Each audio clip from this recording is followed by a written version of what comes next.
Pessoal, bom dia. Vamos começar. As falas, se possível, falar no microfone, para a gente depois ter a memória aqui, o áudio, para ajudar nos registros. Essa é a primeira reunião técnica para análise do plano diretor da Comissão de Políticas Urbanas e Meio Ambiente, a qual nós estendemos a participação dos demais vereadores e demais comissões.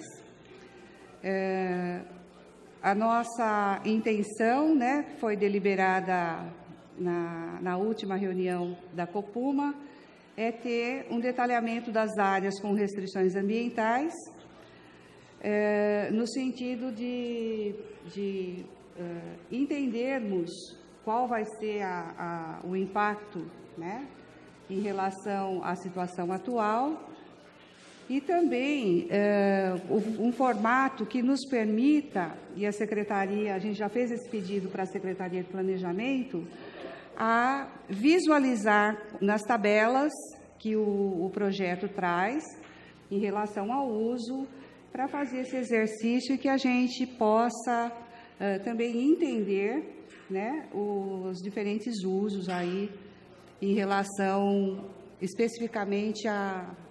Abriu? Deixa assim. Só para informar os senhores, todas as documentações que poderão subsidiar o entendimento dos vereadores, da comissão e dos relatórios, já estão disponíveis no andamento do projeto. Então, tem toda... Pode baixar um pouquinho. E nós baixa um pouquinho. E nós temos também, aqui o último quadrinho, dá para descer? Tem um parecer jurídico, onde ele já propõe o trâmite do processo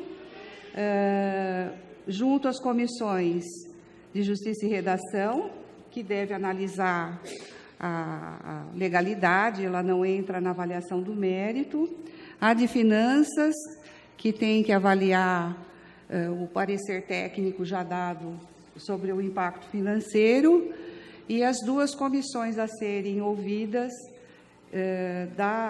constituídas formalmente pelo regimento interno, esta comissão, a Copuma, e também a de Infraestrutura e Mobilidade Urbana. Também foram convidados aqui os membros da CIMU. Então, eu gostaria de chamar, depois deixa na tela o do plano diretor, que talvez a Secretaria vá utilizar, a equipe técnica, mas depois a gente volta, se tiver qualquer necessidade de falar sobre os pareceres, a gente volta e faz um contraponto. Gostaria de agradecer. Ontem recebi como presidente da comissão um caderninho tratando mais pontualmente da região do Medeiros, Rio das Pedras e Caxambu e Voturucaia, mas eu vi que tem aqui exemplares caderninhos para os vereadores. Então, eu ia compartilhar, mas então agradeço, eu acho que é importante para que a gente entenda a visão do plano e os pedidos que têm chegado aqui à Câmara.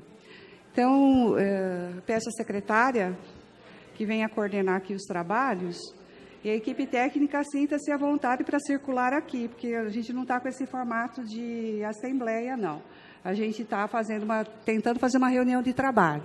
Então, os vereadores que já quiserem fazer perguntas durante a apresentação, trazer as questões, também a gente pode encaminhar aqui, tá bom? Aí, olha, tem esse microfone. Só para garantir o som, tá? Eu acho melhor isso. Bom dia a todos. Queria cumprimentar o presidente da casa aqui presente, cumprimentar a vereadora Marilena Negro, presidente da comissão, senhores vereadores aqui presentes. Eu acho que seria mais proveitoso se a equipe técnica ficasse aqui. Eu acho que nós não trouxemos uma apresentação em PowerPoint, porque é bastante impessoal. Nós trouxemos os mapas. Então, eu queria sugerir, caso os senhores concordem, acho que seria mais proveitoso que não houvesse uma apresentação, nós e os senhores. Que a gente pudesse ficar todo mundo de pé, circulando entre os mapas, entre os materiais, tem muito material, e que a gente pudesse esclarecer dúvidas. Eu acho que esse formato de reunião é mais interessante, porque senão fica aquela coisa estática que nós já fizemos outras vezes. A gente apresenta, vocês escutam. Talvez se a gente pudesse partir já para uma reunião de trabalho para esclarecimentos, talvez fosse mais interessante para os senhores, né? Então, a equipe técnica vai ficar por aqui, como eu disse, né? Esse é um plano construído aí a 100 mãos, então não sou eu que vou responder todas as perguntas, obviamente, mas a gente está à disposição aqui para tirar todas as dúvidas, se necessário tirar dúvidas, que eu acho muito pertinente, olhar o mapa, cruzar com a tabela, cruzar com os zoneamentos, como que a tabela cruza com a outra tabela. Talvez a gente possa auxiliar nesse sentido também. Todos os técnicos estão aqui e a gente se coloca à disposição para qualquer dúvida que os senhores possam ter. Eu acho que seria, vereadora Marilena, um formato mais interessante, né, para que a gente possa entrar logo no conteúdo, focado no que há de dúvidas e fazer os esclarecimentos necessários.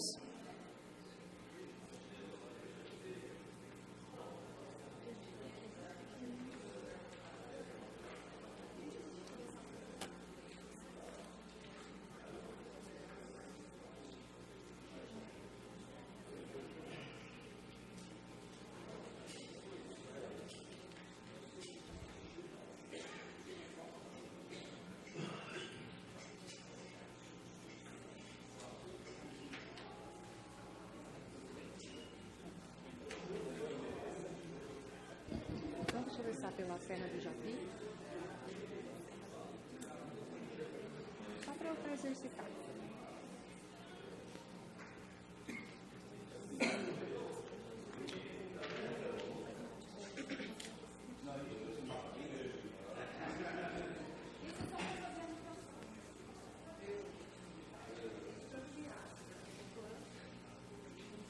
Nós trouxemos um pouquinho maior.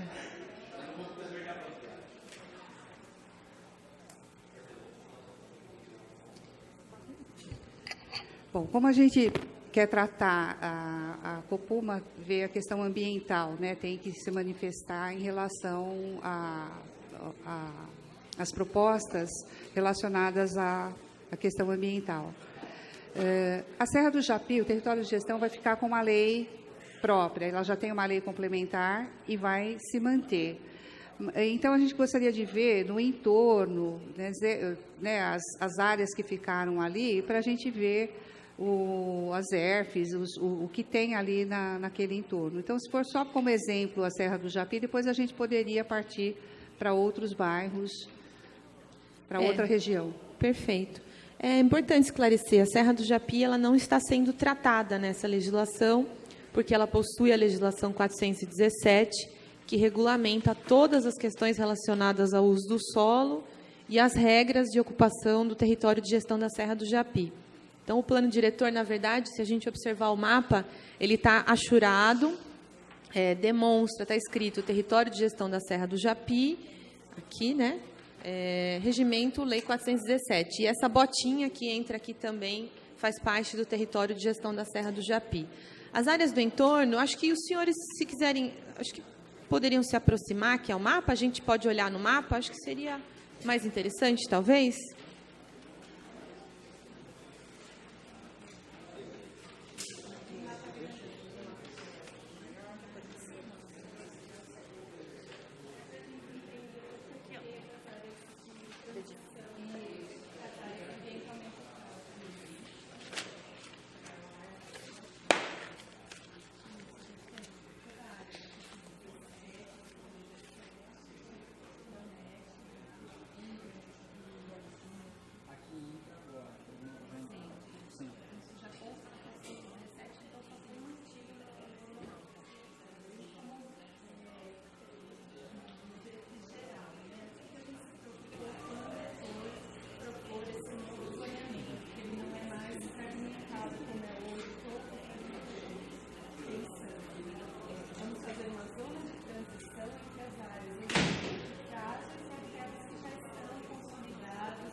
Então, a gente para evitar exatamente esse choque de uma urbanização muito adensada, como tem um exemplo, claro, que é para a gente lembrar na memória, do Eloy Chaves hoje, aquele conjunto de prédios que estão acontecendo do lado da serra. Então, a preocupação principal na proposição do zoneamento nosso é essa zona de transição, onde é possível, claro, né? A gente não desconsiderou o que já está consolidado, a gente não pode não desconsiderar, mas tudo onde é possível, a transição entre as áreas ambientalmente frágeis e as áreas consolidadas. Então, a gente tem tanto na área rural uma transição, então, a gente tem a zona central, os corredores, qualificação dos bairros, e aí os periurbanos 1 e 2, que o periurbano, sim, é que vai fazer essa transição, esse amortecimento para chegar nas áreas ambientalmente frágeis. Vamos pegar nas tabelas, vamos olhar.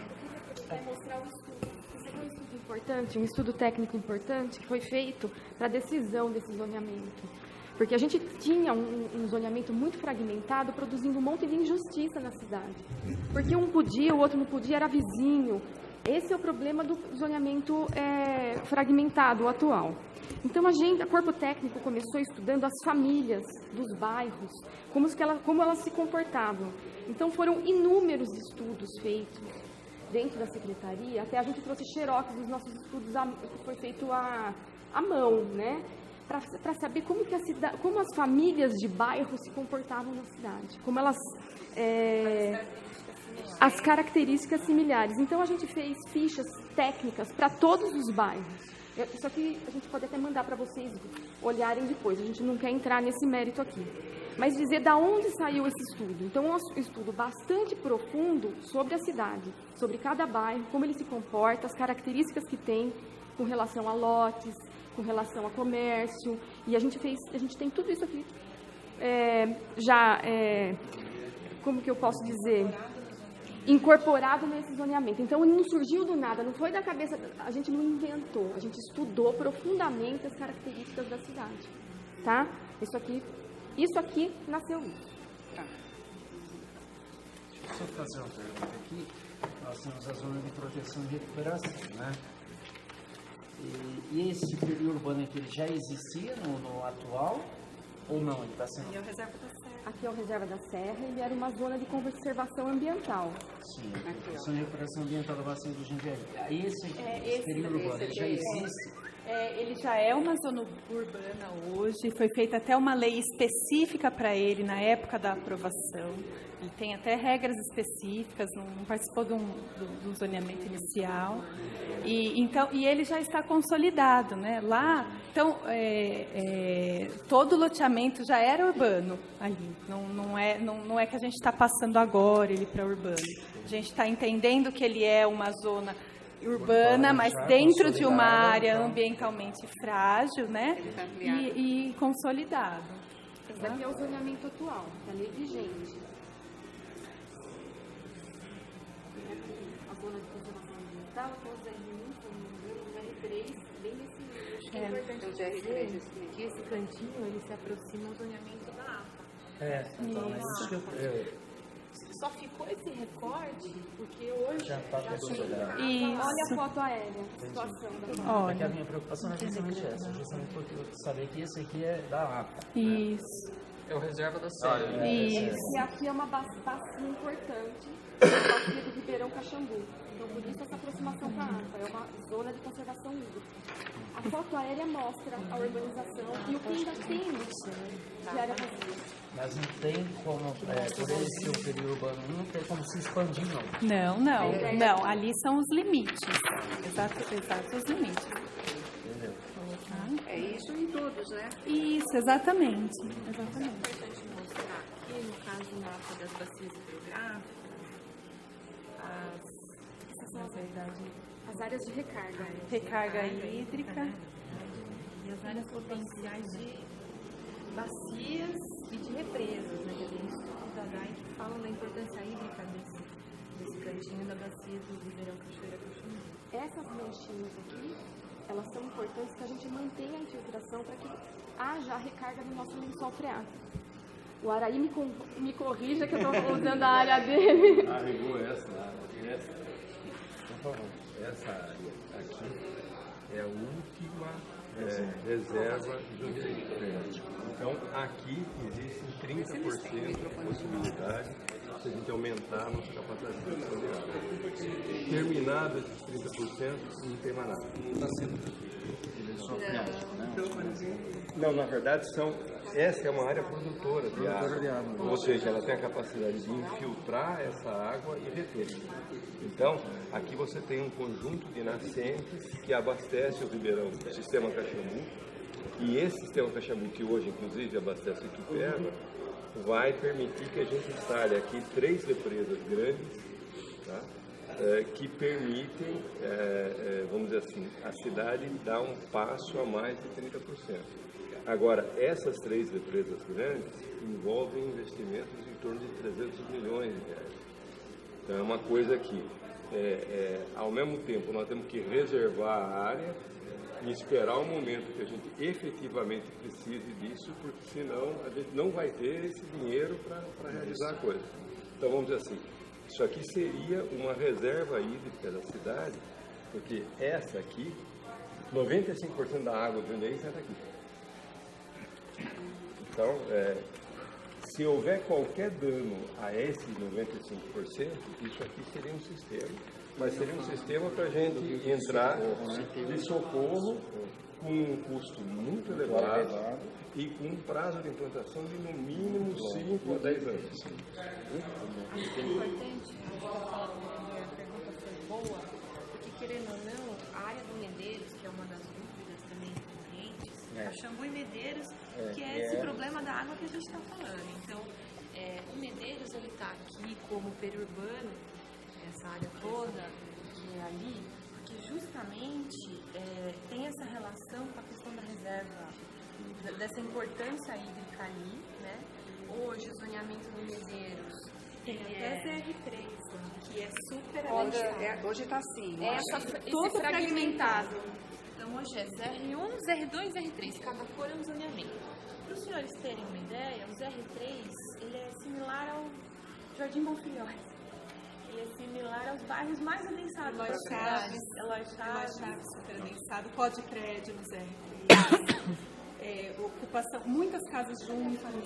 E aí, como é que a gente pode considerar uma urbanização super adensada e, ao mesmo tempo, do lado, uma ZR1, que é... E toda essa questão ambiental, né? Então, por isso da consolidação dele como uma zona de transição, que é o periurbano. Até que hoje tem um grande problema aí a questão do comércio, né? Tem 3 zoneamentos no mesmo bairro. Então, um pode abrir o comércio do lado de lá da rua, o outro lado de cá não pode. E uma confusão também, né? O periurbano, ele é uma zona urbana, não é uma zona rural. O periurbano está dentro das nossas zonas que a gente qualifica como urbano. Com um adensamento bem menor. Adensamento menor, mas que possibilita o comércio, possibilita todos os serviços necessários para o meio urbano. Vamos checar uma tabela? Vamos. Só mais uma dúvida. A diferença entre 1 e 2. Na tabela eu acho que é melhor estar Periurbano 1 e o 2. Periurbano 1 e 2. O periurbano 1 é o periurbano que é esse marronzinho. É o periurbano mais restrito. Por quê? Ele tem uma relação com a bacia. Então, esse é o 1 porque tem a bacia aqui. Esse é 1 também, eu vou primeiro mostrar um. Esse é 1 também, a região do Caxambu. Tem bacia. Por quê? Esse bacia. Então, sempre que a gente tem a bacia, a gente tem o periurbano 1, que é urbano, mas permite lote de 1.000 metros quadrados, exceto as áreas consolidadas. Por exemplo, o Jundiaí Mirim está consolidado, tem lote de 200, 250, isso está mantido. A gente não está dizendo que o Jundiaí Mirim Vai ser. Então, o olhar foi bastante criterioso com a realidade do território, mas com usos futuros, áreas abertas, sem ocupação, então que seja lote de 1.000 metros, com permeabilidade de 50%, por quê? Porque tem uma relação direta com a questão da bacia, direta com as áreas de recarga hídrica. Então, aqui, Caxambu é urbano, não é rural.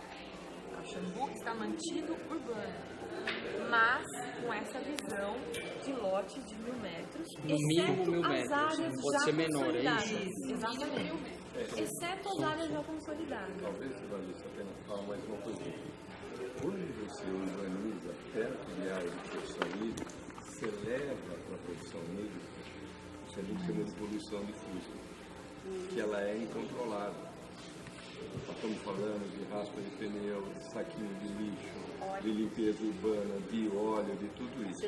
Então, se a gente... Vamos pensar em termos do que é o Rio Jundiaí-Mirim, né? É aquele riozinho que passa dentro do como é que chama o restaurante? Do Escandorelo. Nós não temos um rio, não é um rio Tietê, que nós temos 90 metros de calha de rio. Nós temos um riacho. Um pouquinho de água só passando, Isso. Nós temos um riacho. Se a gente contaminar esse riacho, a gente contamina 90% da água do Jundiaí. Portanto, a gente inviabiliza a cidade. Esse é o risco que nós temos hoje. Quer dizer, o perímetro 1 é justamente da transição. Bacia, para bacia. Para bacia. Isso. Periurbano 2 são também transições para áreas ambientalmente frágeis, mas são locais consolidados, com lotes menores. Então, por exemplo, o Eloy Chaves está bastante consolidado ali, vocês me complementem depois. Mas o que tiver não são lotes de 1.000 metros, são lotes de 500 metros. Tem, vamos pegar a tabela. Mas só para entender a diferença geral. Então, o periurbano 2, a gente tem aqui, a gente tem essa região toda aqui. Por quê? Aqui amortecimento para a Serra do Japi, aqui o amortecimento para a Serra dos Cristais e Serra do Japi, aqui o amortecimento também para a bacia e as áreas rurais. Então, o periurbano 1 é a relação direta com a bacia. E o periurbano 2, ele é mais permissivo. O 1 é o zoneamento urbano mais restrito, porque é o menos adensado e o mais permeável. E o 2, ele é mais permissivo. Você pode adensar um pouco mais, porque não tem essa relação direta com a bacia, mas com o impacto ambiental. Aqui a gente pode ver os lotes mínimos, né? Que no mínimo, quando eu for dividir um lote, parcelar ou lotear, quanto que eu vou poder. Então, aqui tem para os diversos zoneamentos. Aí vamos ver o caso do periurbano 1 e 2. Então, o periurbano 1, ó, a gente acompanha até aqui, ó. Lote mínimo de 1.000 metros quadrados, ó, área mínima. Aí tem também outras questões, né? Frente mínima, como tem hoje já. Agora, o periurbano 2, ó, a gente entende que é de transição, tem regras específicas, mas como ele já está consolidado, o lote mínimo de 250. Então, isso demonstra que o nosso planejamento ele está bem colado com o que existe no território. Ele não é descolado, ele não foi pensado. Se a gente fosse ver, se não tivesse nada construído, se a gente tivesse ganhado toda essa terra hoje para planejar, provavelmente essas áreas seriam periurbano 1, porque elas têm uma questão ambiental muito importante. Só que a gente não pode também desconsiderar o que já existe. Então, tem regras específicas. É como para os prédios hoje. Depois a gente vai falar de prédios também. A gente não vai falar que não pode prédio, mas a gente vai falar que o prédio vai ter que ter parâmetros qualificadores, locais corretos para eles ocorrerem. Mesma coisa aqui. Vai poder ter um lote menor? Vai, porque já está consolidado. Mas ele vai ter regras específicas de permeabilidade, porque ele tem uma outra importância no território. Quando a gente olha a cidade como um todo, ele tem uma outra importância do que um lote, talvez, no meio do bairro. Uma outra característica. Então, é isso. Por exemplo, hoje tem vários bairros que já existe terrenos de 10 metros de frente, 2 irmãos compraram, construíram 2 casas e quer desmembrar hoje e não consegue. Nesse plano aí, teria como fazer algo nesse sentido ou não vai mudar nada? Então, nós conversamos ontem, né, vereador? Ontem o vereador esteve lá para falar exatamente várias questões, inclusive uma que é essa do desdobro. Então, primeiro eu vou explicar o que o desdobro ele causa na cidade, né, para o planejamento urbano. Depois que eu dividi um lote, é quase que irreversível que ele volte a ser um lote desejável, que é o de 250 metros, e tem as regrinhas, né, que são os lotes até que são recomendados no planejamento geral, não é Jundiaí, no planejamento do Brasil inteiro. Né? É um lote que eu consigo fazer uma edificação que tem insolação, ventilação, uma boa construção, permeabilidade. Isso não quer dizer que a gente está restringindo uma construção a cada lote de 250, porque a gente sabe que custa muito caro o lote aqui, principalmente em Jundiaí. Então, na nossa proposta, a gente está permitindo que haja legalmente mais de uma construção no mesmo lote. Vai conseguir aprovar a casa de frente e fundos, por exemplo, que é a realidade nossa, né? A gente vive isso, de repente você mora na casa, o filho casou, vai precisar de uma casinha. Legalmente, a gente vai conseguir aprovar as 2 residências, 3 residências. Vai ser possível aprovar ela como construção de uma nova residência, uma edícula, mas como... Porque hoje... O que tem ocorrido muito? Eu trabalho na aprovação. E hoje a pessoa aprova a construção principal, então ela põe lá dormitório, tudo atende insolação, porque isso é importante para a saúde do ambiente, né? E aí ele aprova no fundo e fala edícula. Edícula é complemento da edificação principal, é uma churrasqueira, alguma coisa assim. Então, ele põe qualquer nome lá. No sala de costura, como antigamente, né? De repente, num primeiro momento, aquele uso até é esse, mas ele não fica adequado para um uso de dormitório no futuro, mas acaba usando como dormitório. E aí tem toda a questão de saúde da criança que vai dormir lá, que fica com problema respiratório. E é verdade, é super... nos estudos de arquitetura, é super importante. Então, o que a gente avaliou? Essa é uma realidade, ela precisa ser considerada, então a gente está permitindo aprovar as 2 residências. Então, a pessoa não vai precisar, entre aspas, mentir, falando que é outra coisa. Não, ela vai aprovar como dormitório, mas aí ela vai aprovar como qualidade de dormitório, vai pôr a janela no local certo. Então, não adianta a gente tapar os olhos para a realidade, né? A gente tem que viabilizar. Então, quanto à construção em cima do lote, e também pensando, se eu tenho um lote de 10 por 25, eu tenho uma possibilidade de projeto de casa muito melhor do que se eu tiver um lote estreitinho, né? Então, isso falando da questão da quantidade de casas em cima de um lote. Eu vou poder aprovar e tudo certo. A questão do desdobro. Hoje, é até permitido, por alguns artigos, você desdobrar sem nenhum critério. Às vezes, a gente vê um desdobro acontecendo lá com um lote de frente de 1,5 metro, 2 metros, uma linguicinha. Então, isso fica irreversível na cidade. Depois de desdobrado, dificilmente aquele lote volte a ser. E diferente de quando você tem 2, 3 construções num lote... De repente, vendeu aquele lote para outra pessoa não quer 3 casas, quer uma só, ela continua com a mesma matrícula. Então, o desdobro ele vai ser autorizado nesses parâmetros de lotes aqui. Tem possibilidade de aprovação, 2 residências no mesmo imóvel, você consegue aprovar, não vai precisar falar que é edícula, mas ele tem que atender os parâmetros desejáveis por uma questão até... de qualidade da própria residência dele, tá?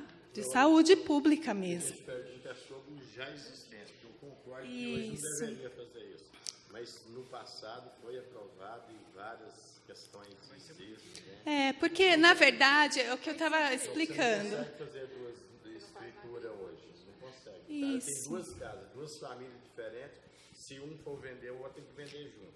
E isso tem que concordar, porque quando ele comprou aquela metade do lote, é como uma sociedade. Então, nós compramos juntos esse mapa. Não tem como, né? Foi uma condição de quando adquiriu o imóvel. É como a gente falar que eu tenho um lote, eu morro e eu tenho 3 filhos. Não quer dizer que, quando passar para os meus filhos, eu vou dividir em 3 partes o meu lote. Né? Porque é uma questão que herança, não pode confundir. Então, tanto a relação de sociedade, que eu comprei em conjunto, tudo bem, eu permaneço em conjunto. Eu tenho uma herança, eu vou passar para 3 pessoas donas de um imóvel, não quer dizer que eu possa dividir, porque é uma questão que fica irreversível depois para a cidade, é prejudicial para a cidade, é prejudicial até para a pessoa que tem a construção. Então não haverá o desdobro? Sim, haverá nos parâmetros aqui. Não vai haver o desdobro sem parâmetros, como tem alguns casos que acontecem em qualquer condicionante. Tem que atender um mínimo condicionante para garantir a qualidade e a saúde pública. Deixa eu tirar uma dúvida. O periurbano 1, o tamanho mínimo do lote é 1.000 metros. O periurbano 2, qual que é o tamanho mínimo? 250 metros.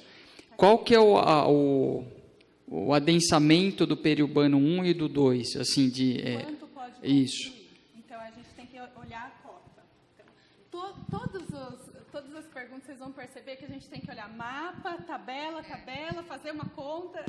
Por isso que a gente fez questão de fazer esse exercício aqui. Senão, fica só uma explanação e a gente vai passar com essa dificuldade. Isso. Ó, então, vamos lá. Ó. No caso do periurbano 1, aqui, obrigada. Ó, periurbano 1, então a gente vai nas cotas. Cota mínima por unidade habitacional. Então, eu vou explicar o que seria. Então, tem a cota horizontal e a cota vertical. Hoje, a gente já tem um parâmetro para calcular também, que seria a densidade. Esse parâmetro é mais fácil, ele é mais direto. Então, cota vertical, por exemplo, tá? Um tracinho. Não pode construir prédio no periurbano 1. É isso. Também a gente vai ver, a mesma informação vai aparecer aqui também. Aqui é do uso, né? Isso, do uso. Aí onde está lá. Isso, exatamente. Vamos lembrar que o periurbano 1 não é para densar. É aquela área mais restrita do zoneamento urbano. É a transição. Então não pode verticalizar. E horizontal? Horizontal, uma casa a cada 1.000 metros quadrados de terreno. E qual que é a ocupação do... Vamos lá, ó. Aí, na mesma linha aqui, ó. Taxa de permeabilidade 50%, ocupação máxima 40%. Então, de um lote de 1.000 metros... Poderia ter uma sombra de construção de 400 metros quadrados. Ele é similar a um ZCM de hoje, a zona de conservação de manancial. E no periurbano 2, vamos lá, ó. Lote mínimo de 250. Aí sim, no periurbano 2, eu já posso ter prédios não na via de acesso ao lote. Aí também uma das pontos chaves da nossa reorganização de onde pode ou não ter prédio. Dentro do bairro, naquelas vias de acesso ao lote, que é o miolo do bairro, estava se permitindo construir prédios altos. E isso causa muito incômodo. Além de todos os outros problemas de acesso, você começa... E sombreamento. Exatamente. Foi amplamente manifestado nas oficinas territoriais pela população. Essa coisa de estar ali no bairro residencial horizontal, naquela via de acesso ao lote, às vezes são ruas sem saída, daqui a pouco surge um prédio. O pessoal derruba 2 casas. Isso mesmo. Hoje a lei prudente ela permite. Acho que pode só nos corredores. Isso, aqui, ó, no periurbano 1, no periurbano 2, nas vias de contorno de bairro, na via que liga um bairro ao outro, nas vias mais importantes, são as vias largas, vai poder. Até quantos pavimentos? Então, vamos lá, ó. Olha, aqui, ó, vertical. 14 metros, 4 pavimentos. Pode em várias vias, ó. E assim, e também... E a ocupação... Aí, ó, ocupação de 60%, aí já aumenta porque ele tem outra característica, né? Tem a permeabilidade diminuída também, 30%, mas também já é uma permeabilidade alta. Aí, e aqui, aí, assim, quando eu tenho a cota vertical, então, 35. O que significa 35? Eu preciso de 35 metros quadrados de terreno para construir cada unidade vertical. Então, eu divido a minha área do terreno por 35. Vai dar quantas unidades, quantos apartamentos eu posso fazer? Tantos. E se for residência horizontal, aí é uma residência a cada 250 metros quadrados. Aí o que a gente tem também? Essa é a regra geral. Dentro do plano, a gente tem os conjuntos, que aí sim que a gente estava falando. Quando eu faço construções conjuntas, aí sim eu posso usar uma densidade um pouquinho, uma cota um pouquinho menor para permitir as duas residências. Tem umas condições, mas é permitido. Só para ajudar, a gente trouxe aqui um para cada vereador. Esse material faz um pouco, porque a gente tem que cruzar tabela, mapa, tudo isso, é trabalhoso. Esse material, ele traz um pouco isso compilado aqui, fala do zoneamento vigente, como é que funciona, que as vias elas têm uma leitura só de fluxo de veículo, então passa carro, mais carro, menos carro, eu tenho a classificação.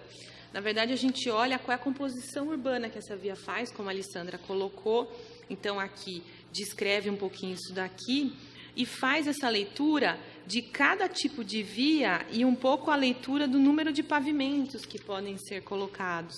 Então, de acesso ao lote, está aqui. E a Alessandra pode até explicar onde pode até 3 pavimentos. Circulação de bairro, que ela comentou, até 4. De indução, que faz essa ligação, até 4. De concentração, a gente pode até 8. Estruturais tem vários tipos. Então, assim, percebam que a gente tem de 3 pavimentos, que pode ser uma casa ou um predinho, e tem exemplos com fotos aqui, até 20 pavimentos. Então, quando a gente... eu acho que é importante esclarecer, quando o mercado coloca que a gente não está permitindo a verticalização e que a gente está encarecendo a terra, isso não é verdade, não procede essa informação. O que acontece é que o mercado tem áreas... Isso foi discutido nas oficinas, ficou claro, está registrado, tem áreas para verticalização em vias de acesso ao lote. Então, a gente está fazendo uma leitura do território embasada nessa manifestação da população de uma qualidade urbana. A gente não está restringindo a verticalização, mas a gente está corrigindo um rumo aí que muito se fala, muito se falou, foi questionada por vereadores, Ministério Público, tudo isso, sobre a questão da especulação imobiliária. A gente está corrigindo isso aqui. Isso está sendo corrigido, o que não quer dizer que não pode verticalizar. Pode até 20. Hoje, pode até 12. Então, a gente está, na verdade... Mas hoje pode. Hoje pode. Na verdade, a gente está mais permissivo com a verticalização, mas o poder público está dando o tom de qual é a infraestrutura que comporta maior ou menor verticalização, porque é a responsabilidade dele. Não o mercado. O mercado, ele tem o interesse dele, mas não é ele que tem que ditar a regra da composição da cidade, é o poder público que tem que fazer essa correção. Então, só para ficar claro, nós vamos entregar um de cada um desse aqui para os senhores, que eu acho que facilita bastante, para entender que nós estamos sendo mais permissivos com a verticalização, mais em locais que comportam, e não são só corredores, os senhores podem ver aqui. E aqui tem um resuminho também, o Bedin está aqui, ele é responsável por essa parte, que caracteriza os tipos de via, qual é o conceito de cada uma delas. Isso está colado com material, a definição dessas vias, como é que ela foi feita? Então, além daquele material das fichas, das famílias dos bairros e das características locais, um cadastro da Secretaria de Finanças, que fala aonde tem comércio, aonde tem serviço, aonde só tem residência. Então, uma leitura do território... Esse mapa para pôr ali? Tem. A gente está no site, a gente pode colocar. Não sei se vai deixar com a gente. Vou deixar, a gente tem aqui.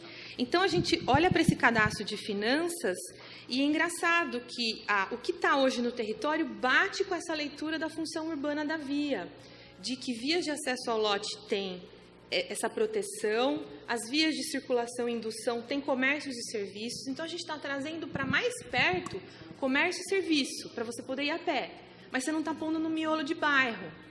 Então, tem essa leitura real do território. Eu acho que é importante falar, por exemplo, a gente trata do planejamento e do ordenamento territorial. Então, por exemplo, a gente trata as áreas ambientalmente frágeis da área externa para dentro, e também a gente trata de dentro para fora, porque quando a gente ordena as via de acesso ao lote, que é mais preservacionista, que pode usos mais restritos, mas não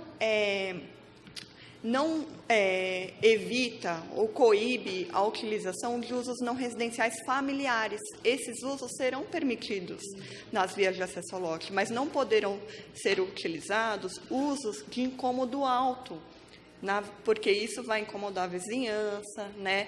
Vai ser ruim para a saúde, poluição. No meio de um bairro colossal, você realmente atrapalha todo o conjunto.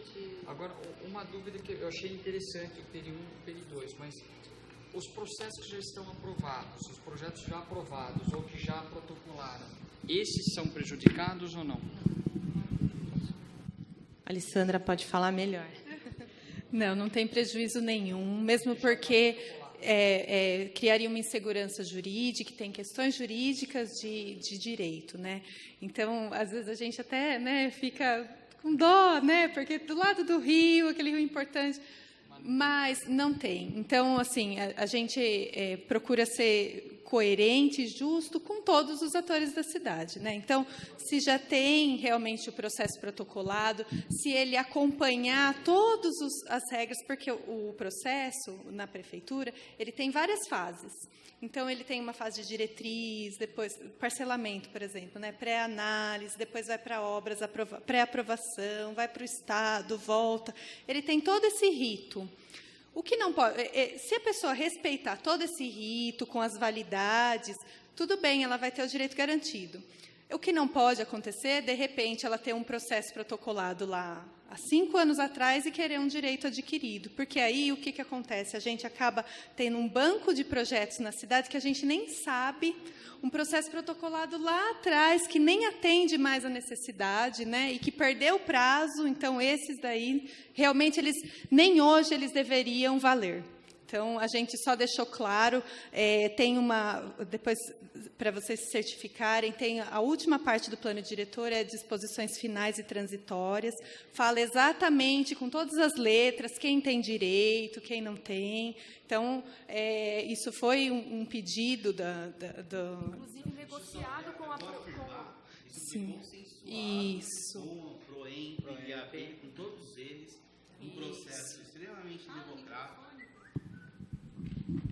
É importante deixar claro que teve um consenso muito grande com o PROEMP, IAB e todas as entidades que participaram do processo, que inclusive participam do Forces. Eles estavam lá, nós consensuamos e a prefeitura abriu muito espaço para eles nesse processo. O consenso ocorreu ali. Então, a gente tem que deixar muito claro a importância desse processo democrático participativo, onde todos ou pelo menos a maioria dos membros que representam o Forces estavam lá e consensuaram a questão transitória desse processo. Só para complementar também, Marcelo, sobre essa questão da prefeitura perdeu, né? O consenso é isso, né?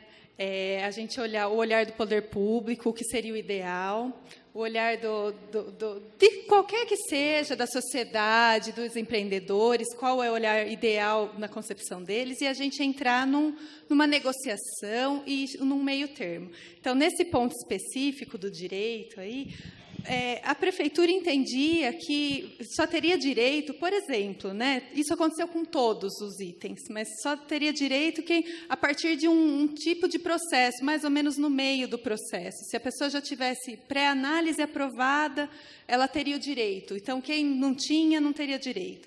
Então, a prefeitura entendeu e abriu mão também de um pouco. Então, isso é importante ficar claro, que a prefeitura ela não foi impositiva em nada. A gente precisa olhar as tabelas, porque, num dado momento, foi uma proposta de governo. Essa proposta que está aqui hoje não é a proposta de governo, é uma proposta consensuada. Às vezes, a gente até precisa se remeter, porque a gente acredita que o consenso é importante. Então, a gente está defendendo o consenso aqui. Então, a gente também... Eu faço parte da outra comissão também, representando a bancada do Partido Verde, a comissão técnica que foi criada na casa. Os grupos que estão vindo, que nós estamos atendendo, primeiro era essa dúvida em relação ao protocolo da diretriz, então isso já resguarda o direito. Então, todos têm questionado isso. É uma questão chave, que todas as reuniões isso tem sido comentado, a questão da área rural do Caxambu, né? Agora, uma dúvida técnica. Vocês acham que a área rural protege mais realmente toda a bacia do Jundiaí Mirim? Ou, por exemplo, teria algum outro artifício, sem ser área rural, que protegeria da mesma forma, coisa equivalente, tipo um periurbano 1, alguma coisa do tipo, ou não? Porque um dos questionamentos é que se você derrubar, por exemplo, você tem uma mata lá, você tem uma mata nativa, né? É uma área rural. Então, eu vou derrubar toda a área nativa para fazer uma plantação, daí o cara não vai nem plantar. Então, acaba piorando, às vezes, se você tiver uma vegetação já existente. Então, isso foi um dos questionamentos também, né? Então, como, por exemplo, se a área rural é mantida, como não deixar que, se você tiver uma mata natural, não seja derrubada, por exemplo, né? E se houvesse uma outra alternativa? Só para concluir o que estava sendo colocado antes, eu acho que isso é importante ficar claro para os senhores. Quando a gente fala do processo participativo, por que tem esse nome, né? Por que o pessoal insiste nisso? O que a Alessandra falou é verdade. A gente não consegue dar essas respostas. Pronto aí, Brunzinho? A gente não consegue dar essas respostas sem olhar as tabelas, sem consultar os textos. Por quê? Nem eu e nem os técnicos. Porque o que ficou final não é o que estava antes. É produto de uma série de reuniões. Quando a gente fala construção de consenso, negociação de conflito, é produto de uma série de reuniões que todos os atores que participaram, como o Pilon falou, o pessoal do Force estava lá, o pessoal da Proemp estava lá, o pessoal do IAB estava lá, o pessoal da EJ estava lá, o pessoal do mercado estava lá. O Márcio Viotti é presidente da Proemp, ele era delegado. Então, a gente não fez um processo participativo só para quem a gente queria. Nós trouxemos os atores que têm a relação com o território, inclusive econômica, para ajudar a construir. E aí, se a gente pegar, por exemplo, a questão da outorga, o número que está na tabela foi proposta da Proemp. Nós alteramos a nossa proposta. A proposta de governo foi alterada e incorporou a proposta da Proemp depois de fazermos inúmeras simulações. Isso está tudo registrado. Isso está no processo, inclusive, está no site. Então, a gente... Porque, assim, eu acho que a gente não pode perder de vista a riqueza da construção que foi feita e que todo mundo teve espaço para falar. Agora, se consensuou um pouco mais, um pouco menos, esse é o exercício, né? Então, acho que isso era só importante deixar claro. Aí eu já aproveito, porque a gente não vai ficar esperando o final para fazer algum encaminhamento. Já vou fazer um pedido já para os membros da comissão. Tem lá, eu deixei lá já ligado, depois a gente vê, tem inúmeros pareceres que começaram a chegar, que parece uma demanda nova, que não foi tratada ou que não foi parcialmente tratada. E assim, a gente não sabe, eu tenho o plano, a gente tem as nossas reuniões que foram feitas antes mesmo do projeto estar aqui, e eu gostaria muito de me situar, para poder subsidiar um relatório, a própria comissão, do que representa esse pedido, se é um pedido novo, se ele está contemplado na discussão, isso que vocês colocaram. Porque, assim, a gente vai ter ciência em que momento isso aconteceu, porque, além dos consensos de grupo, tinham as reuniões diretas, que vocês chamam de bilaterais. Então, dentro do processo, e uma coisa assim também, aí é um pedido. Nós não temos documentado, sabemos porque está ali no site, mas nós não temos documentado o processo participativo, que é uma das áreas que nós vamos ter que nos manifestar na comissão, porque o Estatuto da Cidade exige que qualquer planejamento da cidade, seja orçamentário, seja urbano, seja feito com processo de participação. Então, eu vou dizer no relatório, o processo de participação foi cumprido, mas eu não estou demonstrando como. Então, ou impresso ou em mídia, que tenha o resumo ou até a íntegra de todo o processo participativo, para que eu possa linkar as manifestações que estão chegando e até eu poder opinar, se elas foram tratadas parcialmente ou não. E uma opinião em relação a todas as demandas que chegaram, que estão disponíveis. Então, eu farei formalmente o pedido. Os senhores concordam que a gente faça isso? Porque aí tem essa informação verbal que a secretária está pondo, a gente consegue transformar em subsídio e justificativa. Obrigada, secretária. Até porque, na terça-feira da semana atrasada, teve um grande debate aí, algumas pessoas vieram aí e falaram que os vereadores não tinham competência para poder estudar o plano em 60 minutos, né?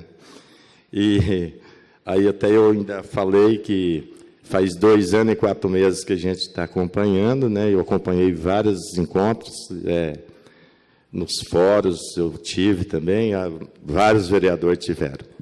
Então, é bom que a gente tire todas as nossas dúvidas, para quando você for defender, você sabe o que está falando, não é verdade? Porque quem não participou fica realmente difícil de entender.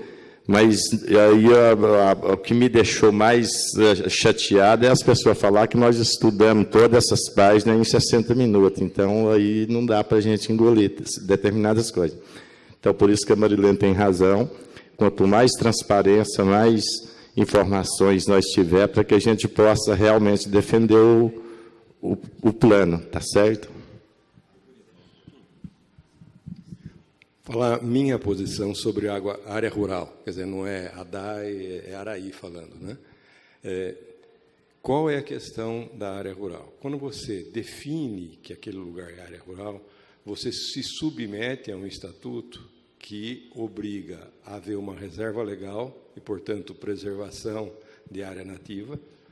Você se submete à preservação das APPs, das áreas de preservação permanente, e você estabelece uma condição tal em que aquela área acabe tendo um uso ambiental adequado a essa região.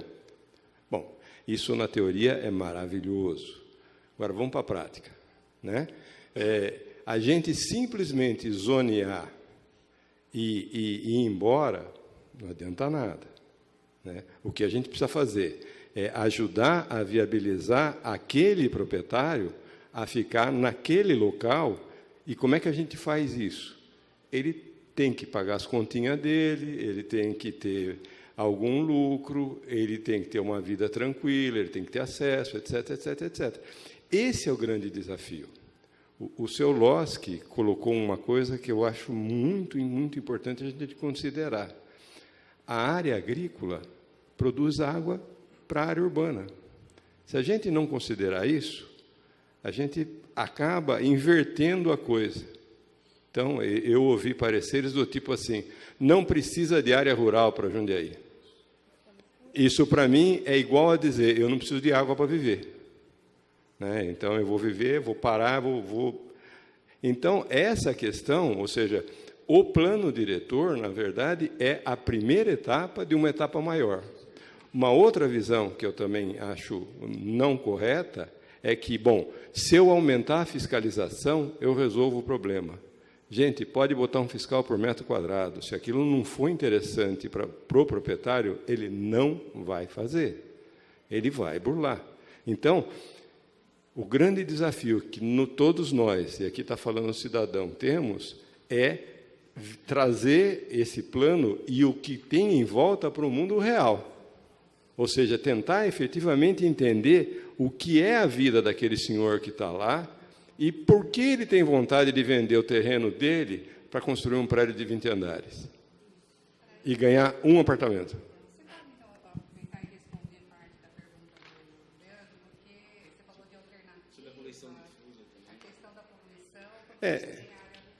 Na verdade... estive na reunião onde foi a apresentação do relatório do Forces. E, assim, apesar da questão ambiental, então o interesse econômico foi embora. Quer dizer, ele, né, então teve lá um contexto e uma fala de que a agricultura, a produção agrícola, consome água. Então, a gente precisa ter esse contraponto, porque eu queria entender. Só complementando um dado, segundo, eu não tive acesso a esse dado, mas 0,3% do nosso PIB é de produção rural. Apenas 0,3% do PIB. Então, essa é uma questão também envolvida nessa questão da área rural. Né? Então, se a gente passar do 0,3, por que é 0,3? É a pergunta que a gente deve colocar atrás, certo? Vamos pegar Jundiaí, né? A gente que já está há algum tempo, né? Os dinossauros de Jundiaí, eu me considero um deles, né? Como é que era Jundiaí anos 60? Será que a produção agrícola era 0,3% do PIB? Só que nós tínhamos um IAC atuante, nós tínhamos uma Casa da Lavoura atuante, etc, etc. Ao longo disso, a gente foi degradando isso. Meu modo de entender, isso é um processo de suicídio.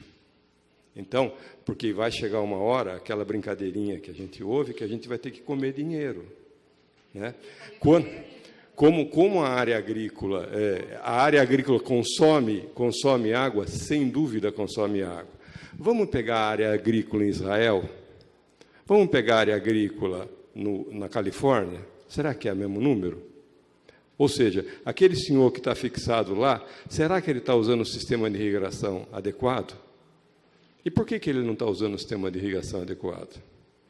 Será que ele tem atrás dele um plano, por exemplo, de turismo agrícola, que viabilizaria as atividades dele com frutícolas? Porque Jundiaí, como a gente sabe, são terrenos rasos.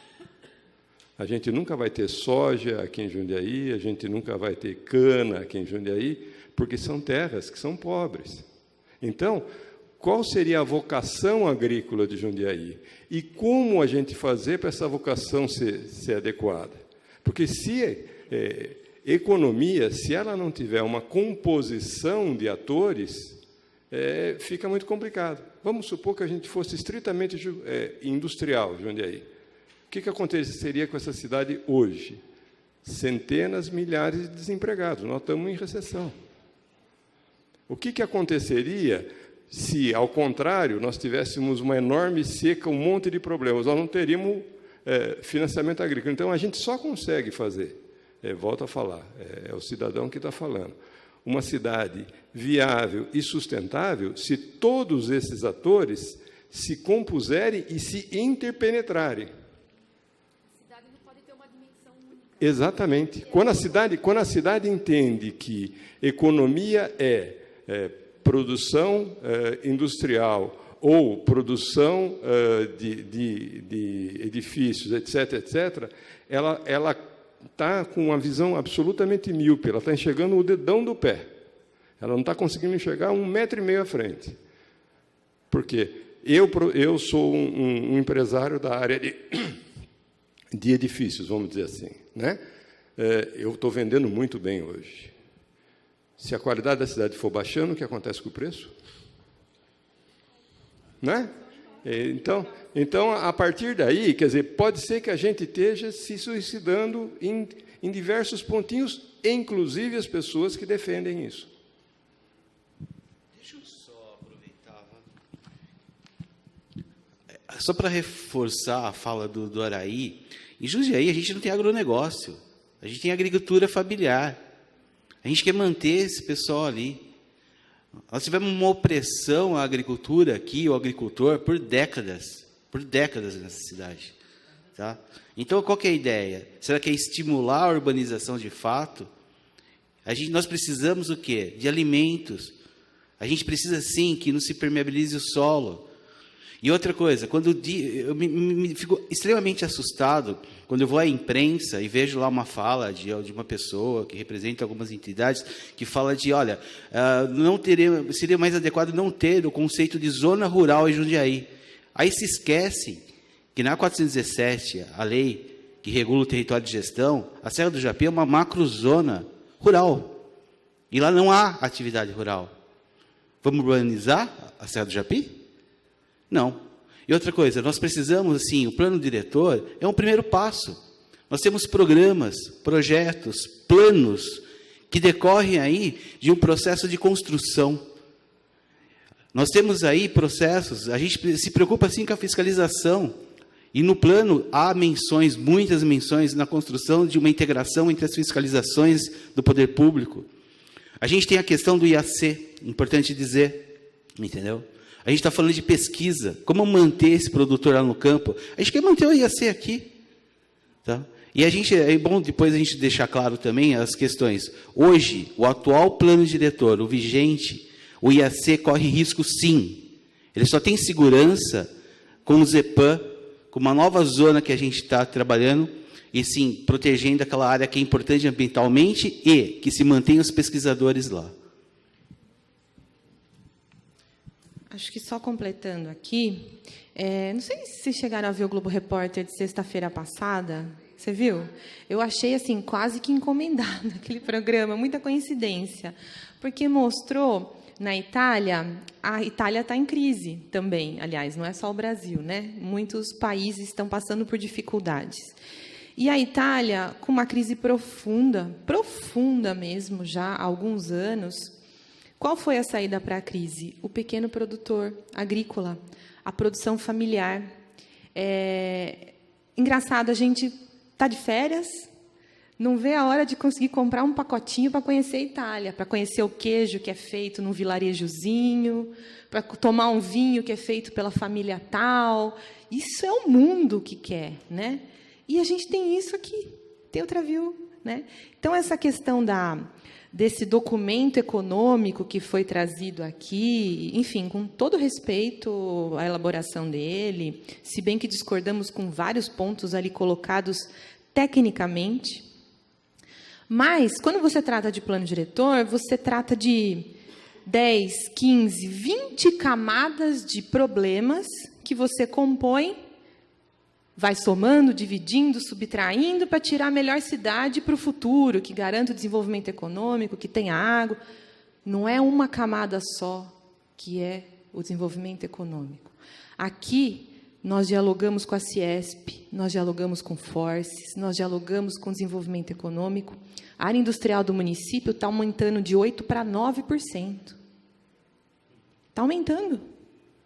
Só que a área que tem relação de produção rural e que hoje não tem o como, vocês se lembram quando eu mostrei a caixinha de ferramentas aqui? É o como.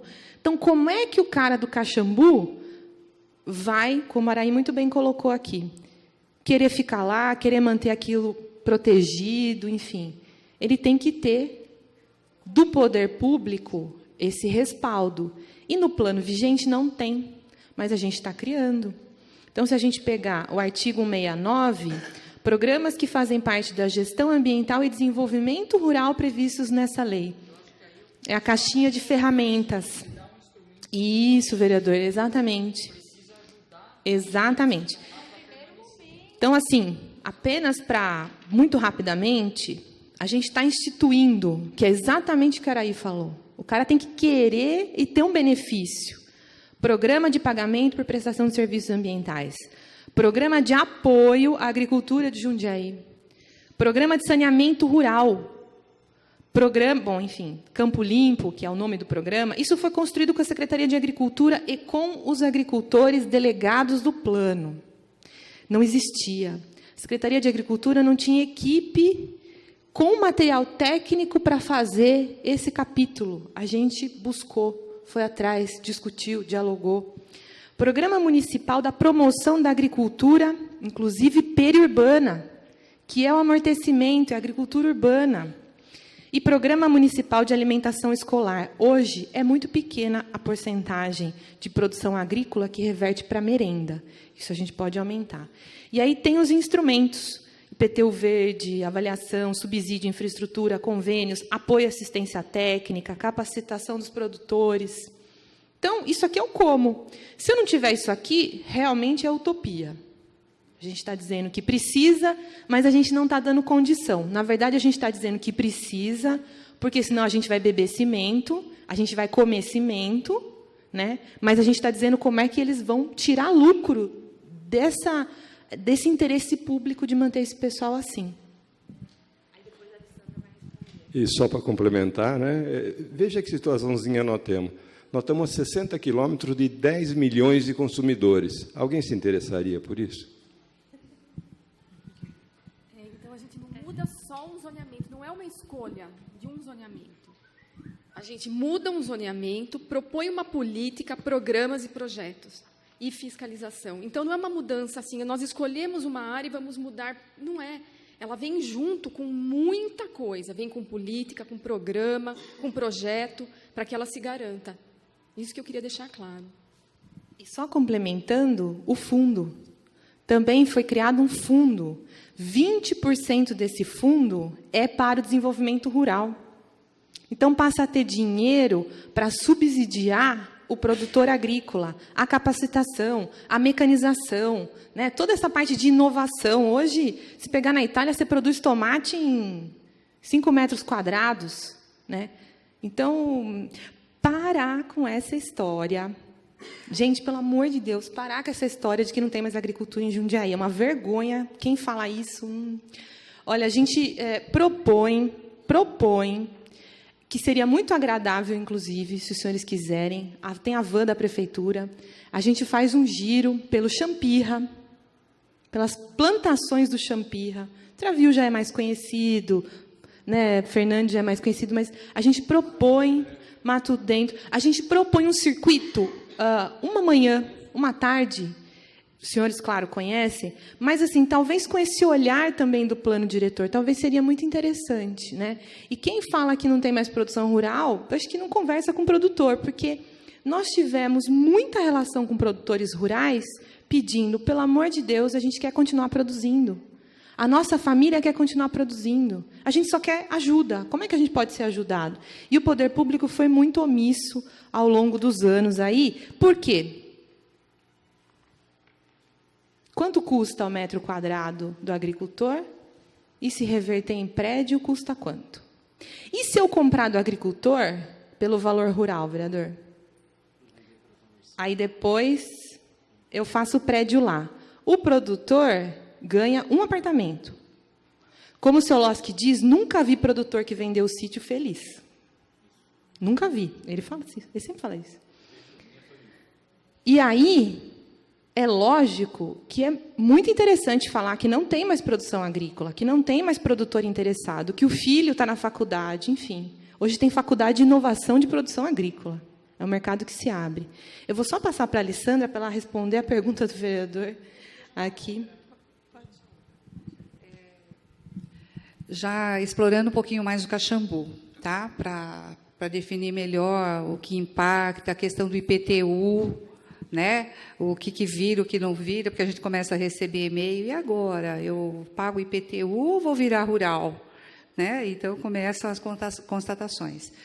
E eu queria dividir com vocês uma preocupação. Existe um programa que é estadual, do turismo rural, que é aplicado aqui em Jundiaí região, né? Que é o Circuito das Frutas, um consórcio, né? Que tem... pertence a várias cidades, e fortemente atuante na região do Caxambu, que não quer mais ser rural. Então, é um contrassenso, né? Eu acho que é uma contradição. Quando a gente tem muito mecanismo para você explorar o turismo rural. E a outra questão também, eu senti falta na discussão, a gente só fala da questão da alimentação escolar por conta da vinculação dos recursos, né, os produtos da nossa agricultura para a educação. Mas nós temos que ter uma política de segurança alimentar. E essa política tem que estar na agricultura. Então, mas ela não é só do rural, né? A gente tem que ver, tem o banco de alimentos, né? Tem uma outra série de coisas. Então, depois eu queria ver onde está para a gente vincular com a leitura. Tá. Programa Municipal de Alimentação Escolar. Fala do Plano Municipal de Segurança Alimentar e Nutricional. Certo, obrigada. Ok.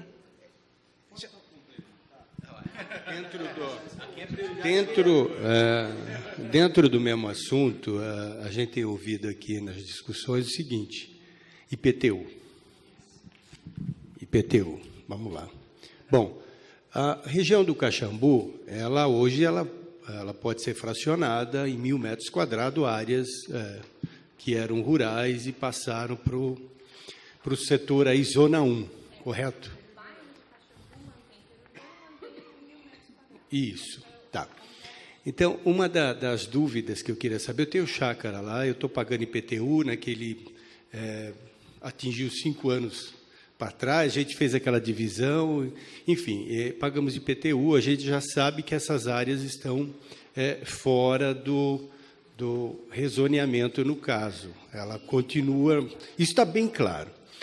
O que eu estou vendo algumas pessoas dizendo o seguinte: bom, a minha área que eu poderia ter fracionado, mas eu não fracionei ainda, eles não pagam IPTU, pagam, e se pagam, devem pagar um valor pequeno.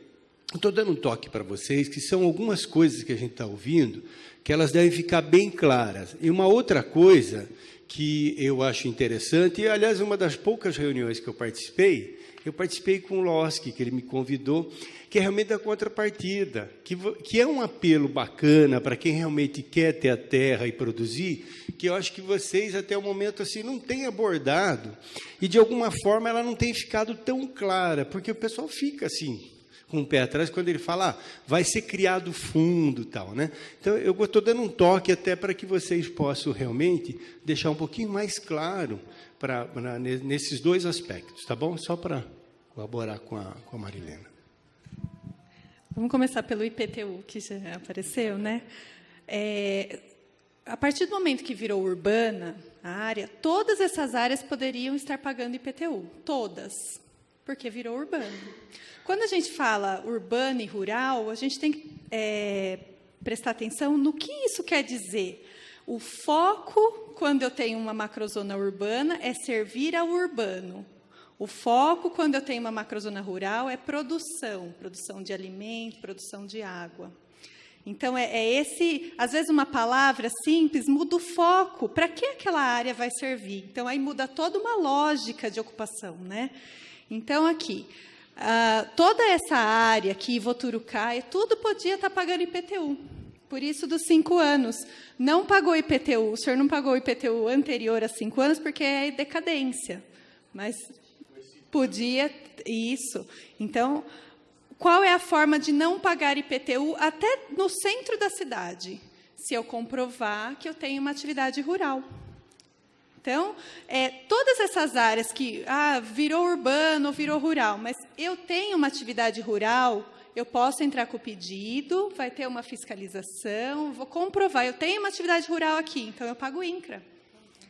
Né? Então, sim. E essa área que vai ser transformada em rural, essa proposta, eles continuariam pagando IPTU? Não. Essa que vai reverter. Esse zoneamento que vai virar rural, né? Eles continuam pagando IPTU mesmo porque quem não planta, por exemplo. Entendi. Ele perde o caráter de urbano, né? Porque aí essa área o município não está falando essa área tem que servir ao urbano. Ele agora está falando essa área é uma área de produção, então, mas daí né? Continua. Isso, exatamente. Vai ter que ter um ajuste aí, porque o que a prefeitura, assim, inicialmente... Isso, exatamente. Isso. Proporcional, né? Exato. Isso. Vai ter que ter uma reorganização. Sim, precisamos ter uma reorganização e vai ter que estar muito claro isso. Tanto que a gente pode ver, até no Caxambu, não é toda a área que paga IPTU, mesmo sendo urbana. Por quê? Isso. Com certeza, por exemplo, vou pegar um exemplo, é meu amigo, o Marquezinho. Tem uma bela numa propriedade ainda lá, que montou agora com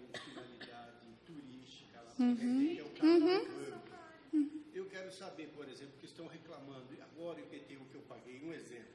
Que IPTU esse povo está pagando? Eu queria saber isso. Eu, da minha chácara no Caxambu, são 5.000 metros, eu pago 400 pau por mês de IPTU. Eu pago IPTU. Então, precisa ficar bem claro. Sim, sim. Quando fala pagar IPTU. Sim. E o critério é esse mesmo. Se eu tenho uma área, mesmo que urbana, mas eu tenho uma atividade rural, eu pago o INCRA. Então, tá? Comprova, né? Agora, se passa, deixa tudo urbano do jeito que está e cobra o metro. Então, você vê? Não paga. É uma dúvida que ainda Tá. não esclareceu. O que se transformar em rural, porém a pessoa não tem a plantação, não plante, né? Ela vai pagar, por exemplo, uma taxa de lixo e INCRA ou IPTU. Provavelmente, porque é o justo, porque ela está numa área rural, então vamos pensar que nunca foi urbana aquilo.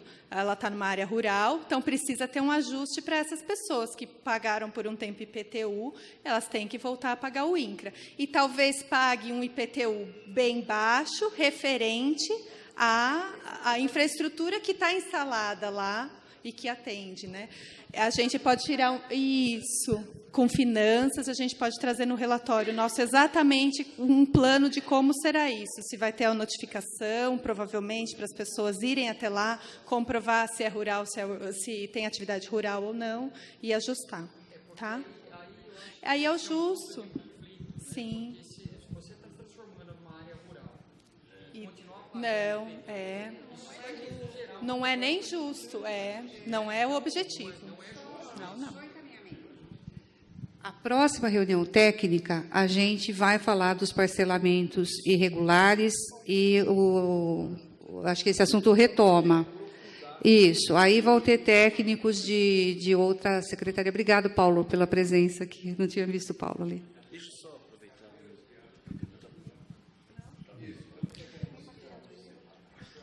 Tá. Porque o urbano nunca vai dar conta de fazer essa proteção com parcelamento que é Será que não valeria a pena a gente explicar o que não vai mudar? Que é só um pedaço do... Vocês querem dar uma olhadinha no mapa aqui do que não vai mudar para rural? Porque eu acho que até para... Isso é importante, isso daí que eu ia fazer essa pergunta. Isso, a Dani... Vão no Caxambu e na Avenida. E aí a gente tem que ter essa dimensão, né? Por que do rural? O parcelamento no rural, ele não é para fins urbanos. Então, quando a gente faz um projeto de loteamento, ele não vai poder acontecer no rural, porque rural não pode ter um loteamento. Loteamento, pela lei federal, é parcelamento do solo para fins urbanos. Macrozona rural não tem fins urbanos. Macrozona rural tem fins de produção, água, alimento. Por isso que muda, na prática, muda muito essa lógica. Porque um loteamento que é para atender ao urbano, ele nunca vai atender à produção, à conservação necessária que tem o caráter da área de manancial, da área rural. Tá? Aqui tem uma relação. Aqui, na verdade, acho que chegou até aos senhores, em determinado momento, um documento, eu acho que foi do Cresce, se não me engano, onde ele cita esses 10 bairros e colocam de uma forma lá que ficou meio mal entendido. Esses bairros, esses Vista Verde, residencial... Oi? Desculpa, parcelamento. São regulares. O Vista Verde, Residencial Santa Esmeralda, Estância Suíça, Estância Alpina, Jardim Marijoara, Condomínio Parque dos Manacás, Terra do Caxambu, Fazenda Santa Isabel, Fazenda Campo Verde, Jardim Veracruz e Vila Moraes, não haverá reversão de urbano para rural. Eles se mantêm urbanos. Entendeu? São fragmentos urbanos que continuam. Não haverá reversão aí. Então, na audiência que houve aqui, tinha algumas pessoas desses bairros, que eu conversei com algumas, e eles estavam desinformados ou mal orientados. Tá? Então, é importante que os senhores tenham consciência disso, que é importante.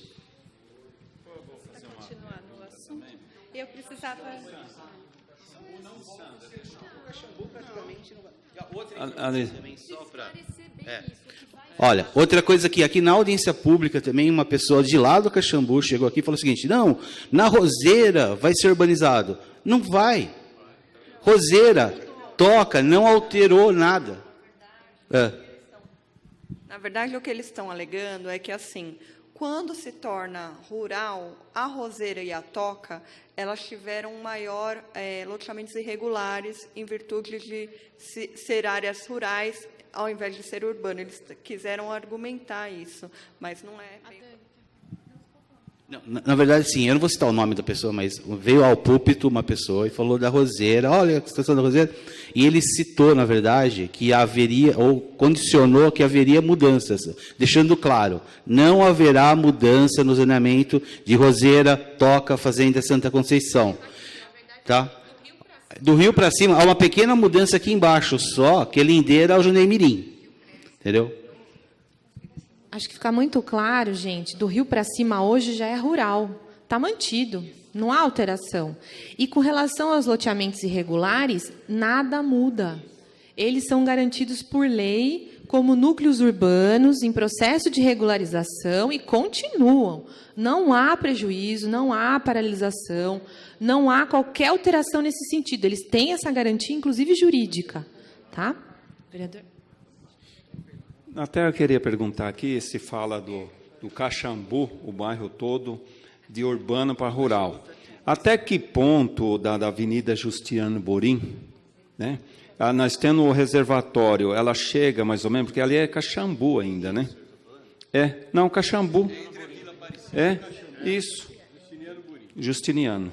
Ali tem uma grande área, e é uma manancial, e essa área, como que ela vai ficar no novo plano diretor? Ela vai poder localizar nosso condomínio lá? É isso, né, Zé? Isso. Vamos ser bem claros. É isso mesmo. Onde está aqui? Pega aí para nós dar uma olhada.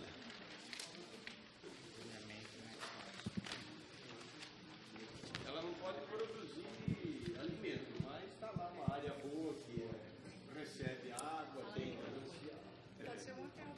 Bom, aqui é o bairro do Caxambu. A Justiniano Borim, ela sai aqui de trás do bairro do Caxambu e ela vai até a Vila Aparecida aqui.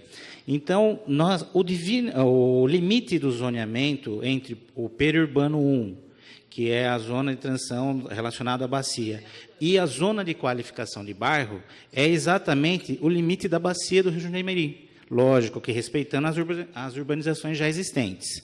Então, a Justiniano Borim, até chegar ali perto do Jardim Caçula, Jardim do Lírio, como já é hoje, ela é zona de qualificação de bairro. Tá? Ela é zona de qualificação de bairro, na realidade, isso, é mais permissível ainda. Tá? E a partir daí, quando você já tem o limite da bacia, ela continua como urbano, até chegar ali a Humberto Cerezera, ao limite do Rio Jundiaí Mirim, mas como periurbano 1. Ela continua como urbano, mas tem as restrições do periurbano 1. Maior permeabilidade, lotes de 1.000 metros, tudo. Então, a Justiniano Borim em si, inteira, está dentro do limite da macrozona urbana. Não mexe. Isso. Exatamente. A divisa aqui entre o periurbano 1 e a zona de qualificação de bairro é a bacia, é o limite da bacia do Rio Jundiaí Mirim. Isso. Que não é porque é zona rural que não pode nada. A gente pensou nisso. A zona rural pode um monte de coisa. Ela pode ser hotel, fazenda, comércio e serviço rural, recreação e turismo rural, fabricação de alimentos e bebidas, como vinho, como aguardente. Então, pode um monte de coisa na zona rural. Pode. Cerveja, cachaça. Pode fazer cerveja, pode fazer... Os restaurantes. Então, não é que a gente traz a zona rural e fala não pode nada. Ela pode já um monte de coisa, mas voltado para o turismo e para o rural. A questão, por exemplo, o alambique. Vamos falar aqui, alambique, cervejaria artesanal, produção de vinho, é uma atividade industrial, mas com uma vocação rural. um hotel fazenda, uma pousada, hotel de turismo. Isso pode no rural. No rural, a igreja, sim, pode na cidade como um todo. Não, a gente não está restringindo, não. Isso não está, muito pelo contrário. A gente está trabalhando a ampliação dos usos com a experiência que a gente tem de aplicação da lei. Só que reorganizando no território da forma do zoneamento e das vias. Foi feita uma reorganização importante.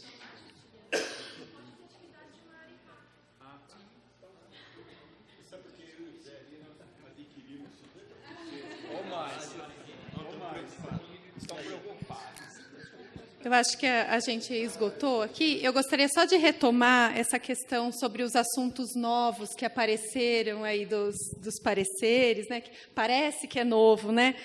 Eu também participei da Câmara Técnica do Conselho do Plano Diretor, porque eu sou delegada, né, pelo Poder Público, e eu participei não na formulação do parecer, mas com apoio técnico, mostrando tudo o que já tinha sido consensuado, porque... eu não concordei com o parecer, até pelas razões que eu vou mostrar aqui.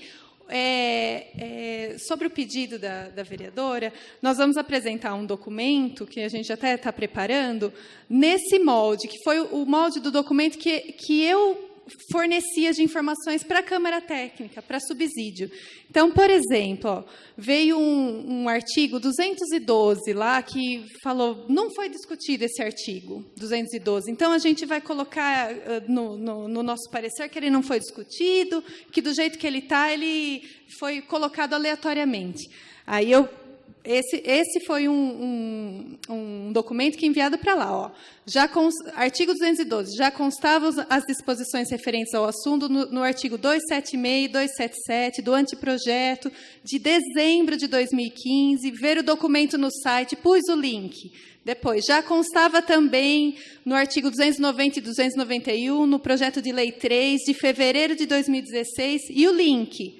Esse assunto também foi tema da mesa de negociação de conflitos, ver inclusive a página 6 do arquivo retirado do plano diretor, tal dia, conflito retirado, no link, item 2. Então, todos os assuntos, e a gente vai enviar um documento, item por item, de tudo que está sendo demandado, dessa forma.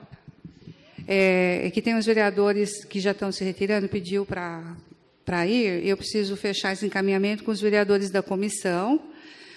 O que está lá na tela são os pareceres que chegaram, manifestações que chegaram, né? Sindiareia, Associação dos Engenheiros, Proemp.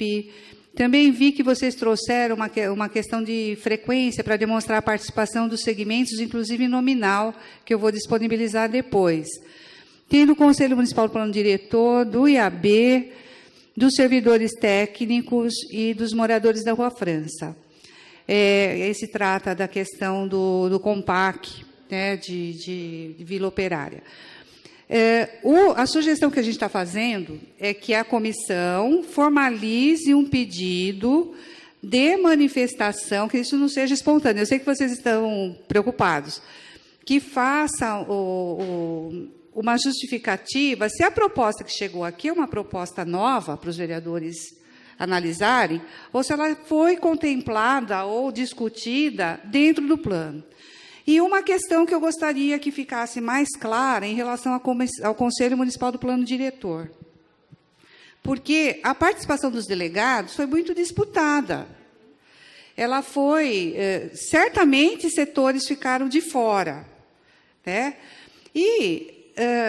Eu fui uma pessoa que criticou o fato do Conselho Municipal do Plano ser delegado nato.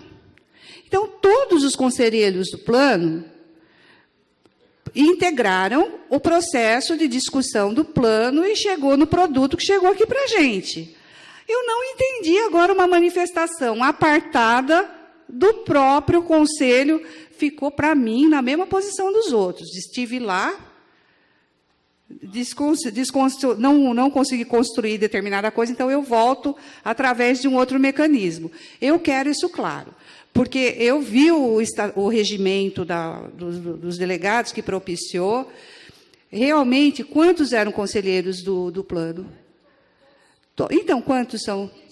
24 vagas que a gente podia ter distribuído entre bairros, e o Conselho podia ficar numa situação soberana. Aqui nós vamos balizar o bom do mal, etc. Agora, nesse processo, vir mais um parecer, para mim, é mais um parecer de descontentamento. É a impressão que eu estou.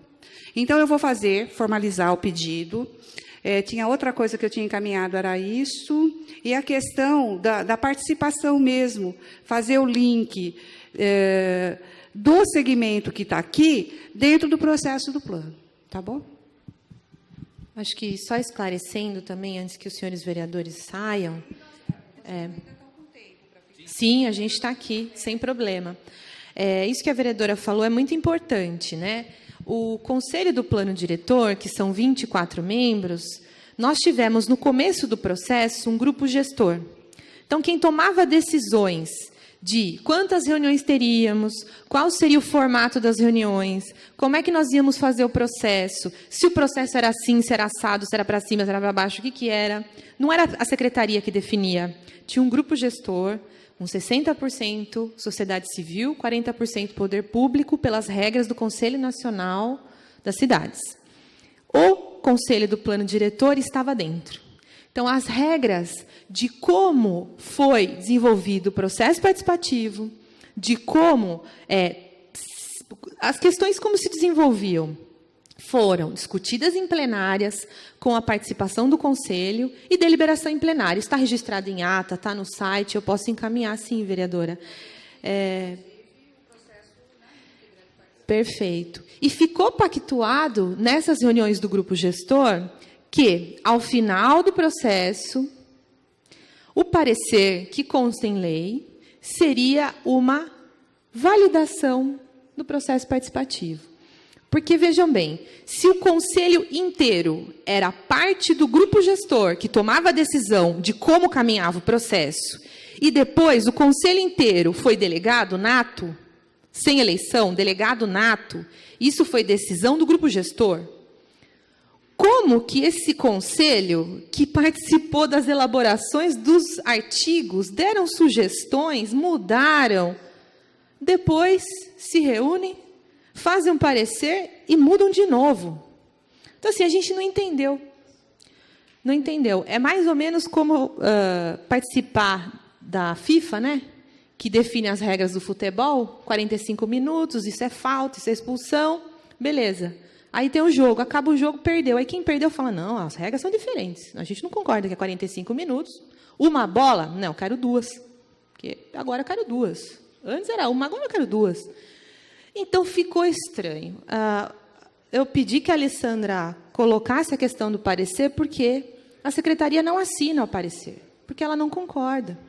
Foi dialogado e depois foi alterado, o que a gente entende que ficou mal explicado, na verdade. Só para esclarecer... Só para complementar, as propostas dentro dos artigos, elas são bastante preocupantes, porque eles fazem alterações sem conhecer todos os meandros e tudo que foi discutido, e causa problemas sérios. Tem alguns que não são irrelevantes, mas tem modificações que podem trazer prejuízos muito grandes. Então, a gente quer responder mesmo. Então, tem coisas preocupantes dentro desses pareceres. Isso que eu gostaria de falar para os senhores. Só rapidamente, eu vou encaminhar a vereadora também, nós fizemos, durante todo o processo, a análise da frequência dos delegados do plano diretor. Por quê? Porque é sério, né? Está no site, isso aqui. Então, assim, a gente tem aqui, por nome de delegado, por nome mesmo, isso está público, foi enviado por e-mail, o delegado que apareceu, o delegado que não apareceu. Então, os senhores podem consultar, por exemplo... Quem tem 0 aqui? Pode consultar quem tem 0. Tem o total do segmento todo. Então, segmentos 68,5 de média de frequência e movimentos sociais e região 74,9. São os bairros, são as ONGs, né? Então, e aí a gente tem isso por segmentos. Então, por nome, segmento empresarial também tem essa boa média. Então, vocês podem observar aqui os representantes do Forces, os representantes da PROEMP, os representantes do IAB, os representantes da EJ, os representantes do Conselho do Plano, todos eles. E em quais e quantas reuniões estiveram presentes. A gente tem uma média de participação muito grande, tá? Mas também tem gente que nunca apareceu. É bom dar uma olhadinha. Os senhores receberam cópia. Também nós estamos deixando essa cópia e essa cópia, que são as questões das vias que a gente falou e das verticalizações. Queria entregar oficialmente aos presidentes das comissões, uma de cada, e queria entregar oficialmente uma cópia da lista de presença também. Já receberam? Já? Esse também? Né? Tá, então, entregaram tudo isso. Perfeito, está formalizado. As tabelas e mapas também está formalizado. Acho que... Eu gostaria de passar para o... Paulo, quer falar alguma coisa, Paulo? Porque a gente deu início, você não estava aqui, dizendo que o parecer jurídico já emanado do COIS vai ouvir, sugeriu a oitiva, além da comissão especial, né, que já está também se movimentando, a Comissão de Infraestrutura e Mobilidade, além da de Políticas Urbanas. Então, a gente fez esse exercício hoje, para tentar entender. Queremos aprofundar a questão dos parcelamentos, aqui os amarelinhos todos, né, o que está em processo, o que já está regular, o que não está, como vai ficar, e especialmente, né, nessas áreas mais impactantes, né, que é as áreas de bacia, e vamos ter na segunda-feira. E, então, nós não nos aprofundamos na questão das vias, né, das novas conformações. Então, mais afeto à Comissão de Infraestrutura. Então, se quiser falar. A gente está gravando mais para ter registro. Está gravando o som para ter registro. Bom dia. Até atrasei um pouco, estou um pouco resfriado ainda. Tomara que não piore. Mas é um pouco disso. Acabamos, a Marilena vinha prevendo as reuniões temáticas e, de forma também a otimizar o tempo, né, e não repetir a mesma coisa, chamei também a nossa comissão, a CIMU, que é de Infraestrutura e Mobilidade Urbana, que além de mim, que sou o presidente, tem o vereador Zé Dias, o vereador Rafael, o Zé Adair, que está nas duas, e o Márcio foi o único que não veio. Então, nós temos feito algumas reuniões conjuntas, que é uma forma também de aprimorar a discussão, em vez de fragmentar muito e repetir temas. Assim, acho que a gente melhora. A Marilena colocou, passou pelo financeiro, pelo jurídico, e serão ouvidas todas as comissões permanentes, né, que tenham, mesmo aquelas que aparentemente não tenham muita vinculação com o tema, mas que, no fim das contas, tem alguma, né, como educação, saúde. Pode-se discutir, por exemplo, a alocação no território das unidades básicas e das escolas. E dia 15... ele indicou, né? Mas quem realmente efetiva é a CJR, né? A Comissão de Justiça e Redação é quem vai determinar em quais elas passam. No geral, segue a indicação que vem do jurídico. Aí essa audiência, dia 15 de junho, foi marcada, né, quarta-feira, e nós não sabemos ainda se já terão as emendas disponibilizadas. Possíveis emendas que possam ser apresentadas pelos vereadores, se serão já apreciadas no dia 15.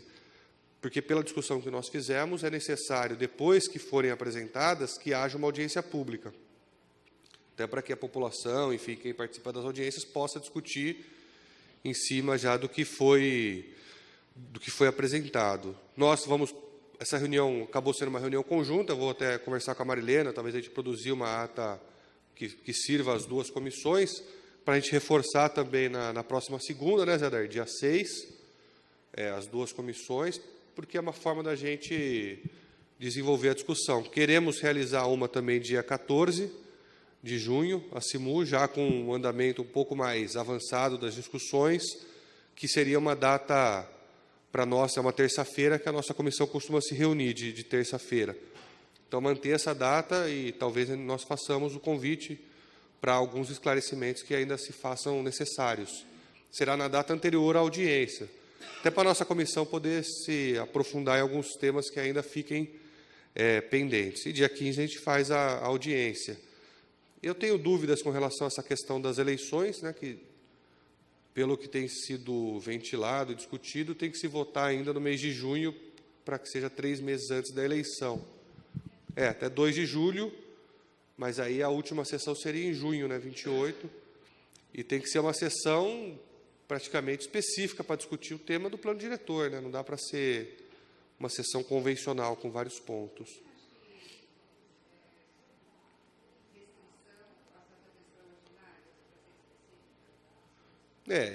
Eu acredito que não haja regimentalmente.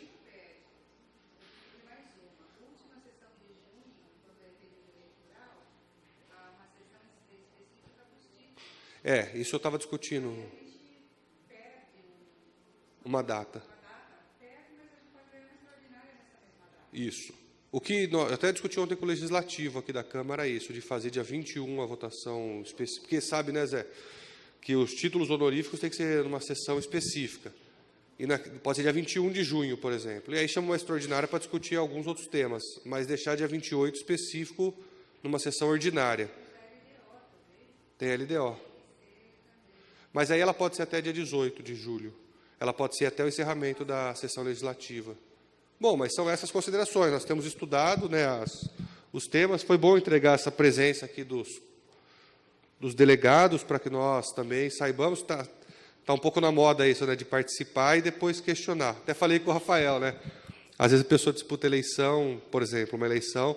Quando ela ganha, tudo bem. Quando ela perde a auditoria da urna para ver se estava, né? É uma forma de questionar o processo que se aceitou inicialmente as regras.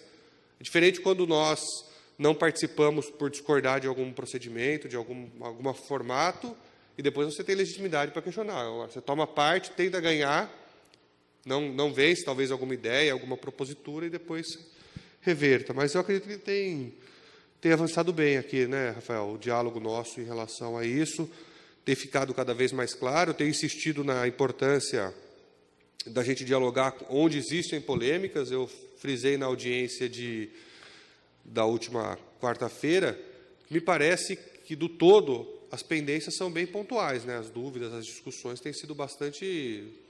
Caxambu, Medeiros, de tudo que foi feito, 500 artigos, é bem limitada essa polêmica, né? Que acaba ganhando um pouco de amplitude e tal, mas não é nada que, com informação, nós não podemos reverter, porque eu acredito que ainda falta informação até mesmo para quem está reclamando, né?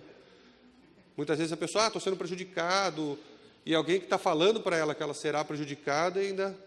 Por isso que é bom, talvez, depurar bem, conseguir até um diálogo da equipe técnica com esses segmentos de bairro. Né? Não, tem gente que está no bairro, que tem terreno, que eventualmente conhece já e será atingido de alguma maneira, e que está envolvendo outras pessoas que não serão. É igual o pessoal aqui da Rua França, né? Ela me procurou também, e é uma questão que não tem a ver com o plano diretor, né?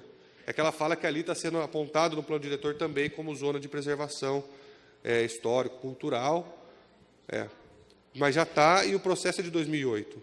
Mas, enfim, tem sido produtiva essa forma de reunião, da gente aprofundar. Terça que vem segunda que vem outra, e na outra terça a nossa comissão, que eu também vou deixar aberto o convite para todos. Desculpa se me alonguei aqui. Eu queria agradecer o espaço. Acho que toda vez que a gente vem aqui à Câmara, com os técnicos, né, todo mundo... São reuniões sempre muito produtivas, os vereadores estão sempre muito abertos, né, para entender. Acho, sim, vereador Paulo, que tem muita confusão e muita inflamação, que a gente pode esclarecer e aí fica mais tranquilo. Acho também que, como o senhor disse, e a vereadora Marilena também, as regras não foram definidas pelo Executivo, foram definidas por todos que participaram, então fica... mais legítimo. Isso é participação, né? Então não é só no nome, é na essência do processo. E a gente continua à disposição e sempre estivemos para qualquer questão que possa surgir. Obrigada.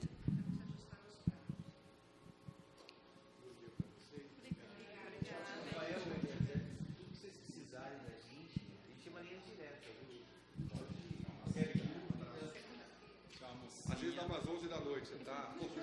Pode ligar, pode ligar. Eu não estou dormindo ultimamente. Vai ser duro.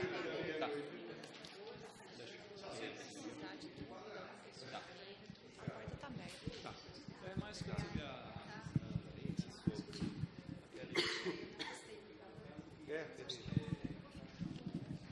Vamos subir lá?